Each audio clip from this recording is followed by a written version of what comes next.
front seats. Here's my place to my jump, and I take enough room as is.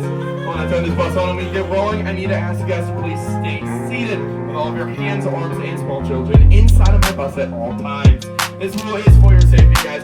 It gets quite bumpy and tight out there. I wouldn't want anyone to be launched out of my bus onto the back of any email. Now, guys, if we do not fill up my bus here, you are allowed to spread around to these front seats. We'll do that once we get out in the field. And you're also allowed to feed the animals out here, but please only feed them the food you got from us. That is our carrots, our pellets, and our popcorn. Well, you can feed them however you want. I recommend an open palm like this so you can avoid getting your fingers munched. So please do not drop that food directly off the side of my bus. You guys are also allowed to pet the animals out here. Please do not poke, prod, and most importantly, grab their horns and antlers. Guys, I'm going to explain a little bit more about our when we see our elder pets. I just want to ask you guys to be careful to not out to touch them. Some of the antlers are around the belly over here. Grab them, rip that animal. And also some of them are very, very sharp and we're just grabbing them. Be very careful when they're up here. Later on. Guys, and please don't make a mess here on my bus. If you drop any food on the ground or find any dropped food, feel free to pick that up, feed it to the animals. They will eat it. That's just one less pellet I have to sweep here at the end of the day. If you guys drop anything off of my bus, like a cup, a phone, or a small child, just please don't hesitate to let me know. Get that back to my friend here on the gator. If any of you are feeling unwell at all, just don't hesitate to let me know. I can get you on a one-way express trip right to the nearest first aid room so you go in and enjoy the rest of your day. I'll ask you guys, if you have any questions about anything you see out here, just don't be afraid to ask. Yeah, I go by Spencer, tour guide, and dummy. More than glad to answer any of your questions. You guys, it does not look like there's anyone coming up the ramp right now. One more thing to do, guys. Who's ready to go see some animals?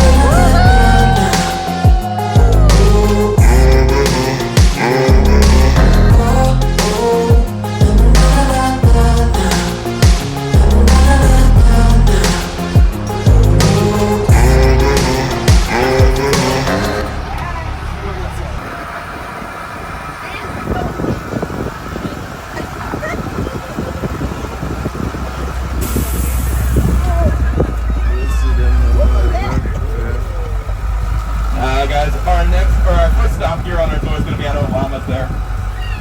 But before that, I'm going to drive slowly by while we talk about them. And here on the right of my bus, you'll see our 12-acre North American white-tailed deer enclosure. I do not usually stop here or spend too much time with these guys because we are all too familiar with them and we're going 60 down the highway in the middle of the night. But the real reason because we'll pass this place 2 more times here on our tour, you guys will get plenty of chances to see them.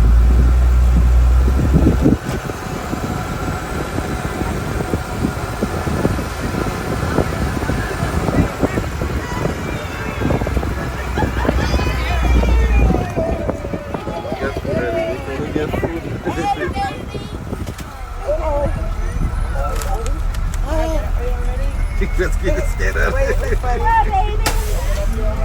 Yeah. Come on. Come on, get it. Come on. Hurry up. Come on. How they do like us? Alrighty, guys. The first stop here in our tour will be at our llamas. These llamas come from Central and South America, where they're used as pack animals. They carry around a third of their body weight. That is an impressive 90 pounds. While you're feeding our llamas, you might notice their tongues aren't actually reaching out to grab your food. That's actually because they can't.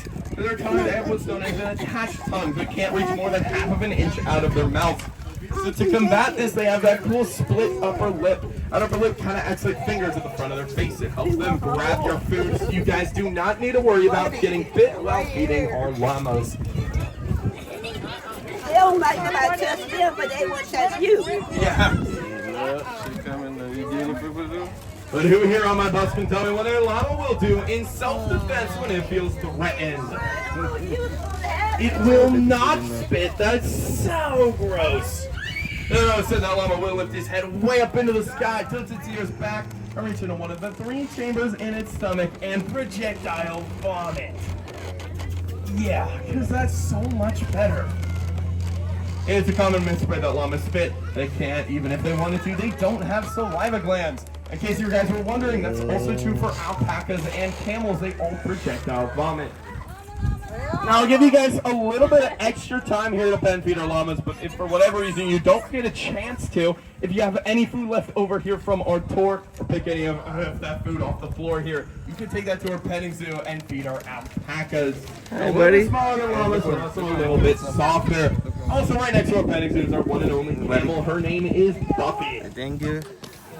I'm gonna give you guys a little bit more time, about 30 seconds or so before we get moving. Love it. That's beautiful. Yeah. It might be full. It's a little later on in the day. Yeah. Oh yeah, they probably. They want the Think all this better. Baby. Yeah, that's why you. They on a diet. You on a diet? Let me get some more.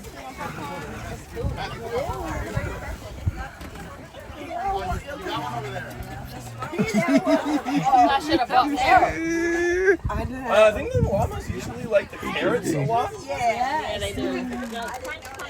Some of the birds, well, actually, some of the birds really only eat the popcorn, but pretty much every other animal will eat everything. I would have I never think the llamas are just a little picky today. What? Eating everything. What? No, we can feed any animal out here. Everything. The food to buy was down at the You're store. not even a year old You yet. can't feed popcorn here. Usually I would suggest the popcorn. Yeah, my You food. get a lot more Yeah, than yeah. $1. Yeah, my food. Alrighty guys, well, we are going to get moving here. Looks like next up we're going to pull up on that hill in front of us. We're going to see pretty much all of our species of cattle, and eventually guys we're going to meet the world's largest species of donkey.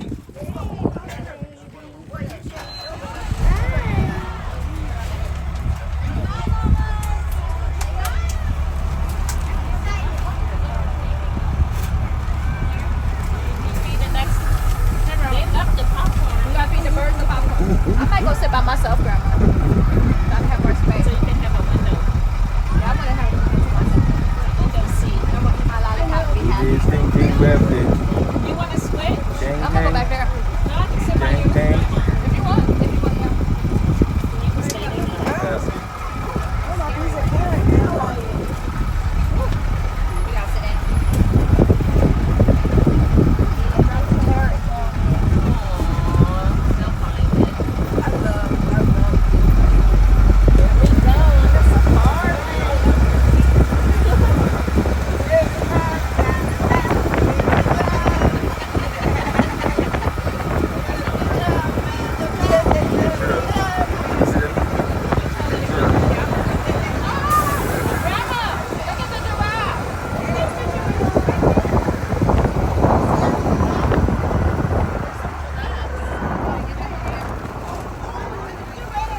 As usually I don't talk about the giraffes this early, but it looks like all four of them are right in that corner. On the left there you can see our giraffe enclosure. We have 4 male reticulated giraffes here at Lake Tobias. Their names are Bakari, Oliver, Tucker, and Kimba. Yes, we have 1 and 4 giraffing today. It's at 4 o'clock, so you guys might have enough time to get up there at the end of this tour. You can still go up there and visit them whenever you want.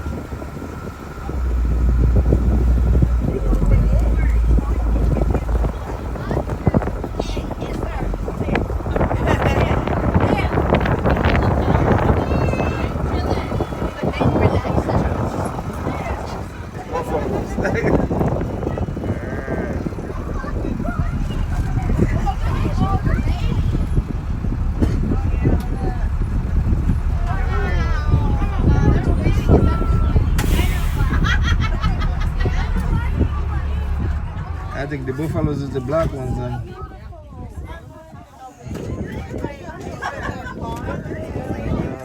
Those are different cows. Oh, really? A happy birthday. Well, I'll take a guess. Maybe like 81. Alright guys, the next stop here on our tour, on the radio is pretty much all of our species of cattle minus the water buffalo. The first ones I'm going to talk about here in the middle right, you'll see these maroon cows with really wide thick horns. These guys are the African Watusi. Watusi are one of the oldest domesticated breeds of cattle. Actually so old they're named after the Watusi tribe of Africa, and there they are incredibly sacred. Those guys those horns might look like they're very, very heavy. I assure you, I could probably pick one up with just my dominant hand. They're made completely out of keratin. That's the same stuff as our fingernails. They're also somewhat hollow, and it's because those horns act like massive radiators at the top of that cattle's head. That's why they're so big, they can catch more of the wind to help cool down their bloodstream. I think the record for one of these guys is 17 inches in diameter at the base. That's just about the size of a basketball. And speaking of sacred animals, guys, you'll see these two big white cows with the black and brown spots and the big hump on their shoulders. Those are our two Brahmin bulls. A Brahmin come from India, where they're a cross between 4 species of cattle. These guys are so sacred, you're not even allowed to sell them. Actually, really hard to get. And they're also raised in the Arabian Peninsula, and that's for the sole purpose of being as strong as physically possible, so that they can compete in the sport of bull butting. Now, our two Brahmin here are not competing in any sports. They are some of the laziest and friendliest animals out here. Their names are Bert and Ernie. And if you guys look at our Watusi there, just behind them you'll see the big white cow with the long hair covering his eyes. That is the newest animal we have out here in our safari. That is our one and only Scottish What's this one? cow. What's this one? Yeah, of course. Coming. And as long as you don't cross those front seats. This one coming. You know, Highlanders live up in Scotland and they have that long hair. It helps keep them warm during cold, rainy days. It's pretty much a tropical paradise for our friend Duncan. And Duncan down there, he is white. The Highland cows can also be brown, red, or blonde. It looks like our cattle are starting to slowly move into the other fields. I'm going to go a little rapid fire here.